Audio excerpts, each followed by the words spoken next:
The new iOS 26.6 is finally here. Even though it looks big on numbers, it is actually a small update when it comes to new features and changes. But despite that, it is actually really important as it will actually prepare your iPhone for the new iOS 27.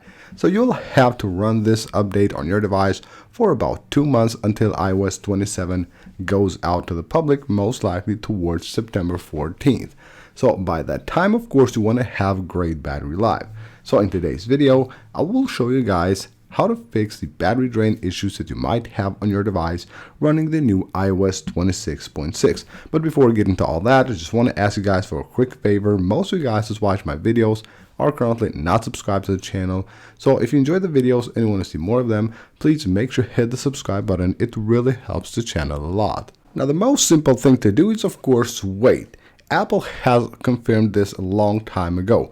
When an update is installed on an iPhone, it will take a few days, usually like 4 to 5 days, basically for the update to settle in on the device, all the processes in the background to be finished, and then of course you can get the best battery life.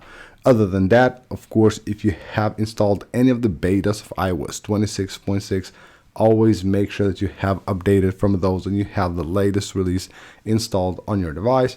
That way you're out of the beta stages and you have the official install on your device with, of course, the beta testers. That would be the RC version. So once you install the RC, then you're good to go. The next thing I suggest you do is go ahead and just check the apps that you have on your iPhone and see how much battery they're consuming. And you can do that simply by going to the battery section right here, and then you will have the usage. Just tap on view all battery usage and you will see the apps right here.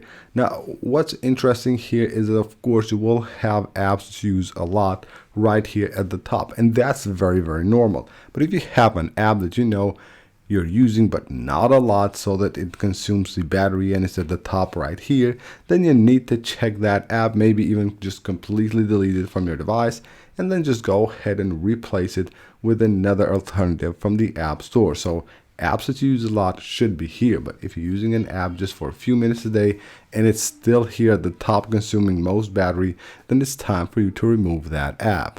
Another thing when it comes to apps is that you need to update your apps to their latest version. Usually when a new iOS release is out like this, there will be a ton of apps releasing updates as well. Usually the most popular apps will just release an update that day or a day later. What I suggest you do, of course, head on to the App Store, update your apps, or make sure that you go under apps here, then go to App Store on the settings, and under the automatic downloads, just enable automatic updates, and that way you have the latest updates from your apps installed all the time automatically in the background without you having to worry about that at all. Another thing will be Apple Intelligence. Apple Intelligence does consume battery, as everything that you're doing is basically having another process from Apple Intelligence going on in the background, things like replies and stuff like that. And of course they are useful, but if you don't actually use them, then make sure to turn them off completely. Now on iOS 26.6 you will have the option to turn them off directly from here. Now it says just Siri. On iOS 26.6 you will have here Siri and Apple Intelligence, and just go ahead and completely turn it off if you're actually not using it. Now, something that will cause the battery to drain a lot on devices is the vibration engine. The haptic engine does consume a ton of battery. So I suggest you actually configure it the right way. And you can do that by going under sounds and haptics here. So what you will have here are a few different options when it comes to haptics. So as you can see, I just use never play. This is the option that I choose. I don't like having haptics on my device, but the best option in my opinion will be play in silent mode. That means that when your device is on silent mode, you will have haptics letting you know that you have notifications or maybe a call or things like that. And then when your device is not on the silent mode, haptics won't play, so you have the sound. That's basically the best option for you, so you get the alerts all the time but also save a ton of battery. Next up, we're moving here under the display and brightness, and we have here the always on display. It is pretty cool to have a device with the always on display, but this has also been confirmed by Apple that it does actually consume battery. Now, if you just want to have that always on display, I would suggest you to turn off the wallpaper. If you turn off the wallpaper, you will have just the clock on the screen. So it's totally dark and you have just the clock.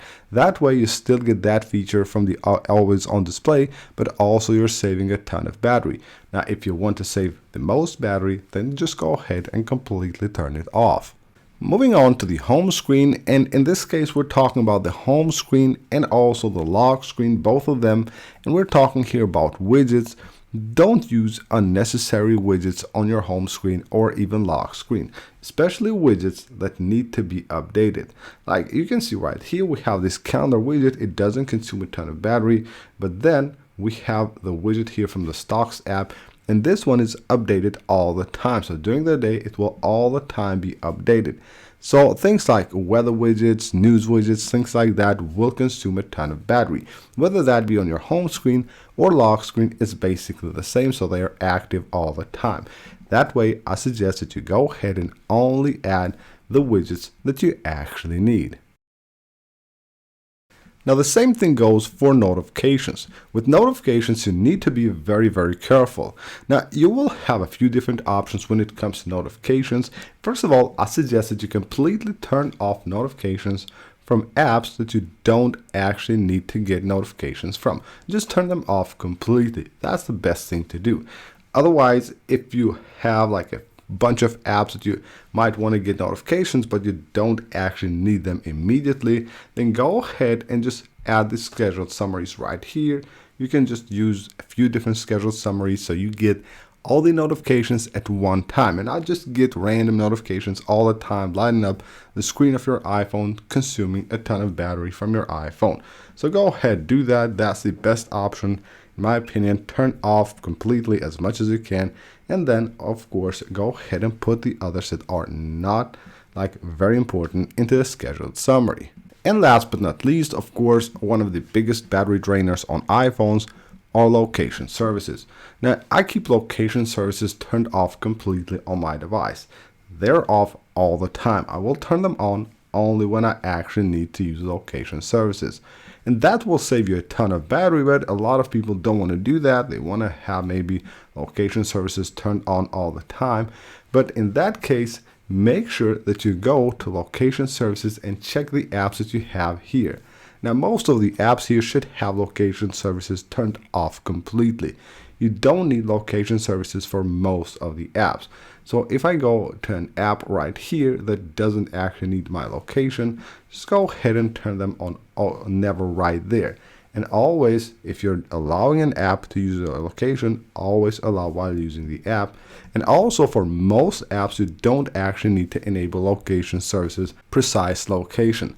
That location, of course, is needed only for things like navigation and things like that. For just like random apps, they don't need to have your precise location. So make sure to be careful with configuring that as well. So that's basically it for this video, guys. These are a few tips and tricks that will help you improve the battery life on your iPhone running the new iOS 26.6. So I hope you guys enjoyed the video and found it helpful. If you did, smash the like button and of course subscribe for more videos like this. I'll see you guys on the next one.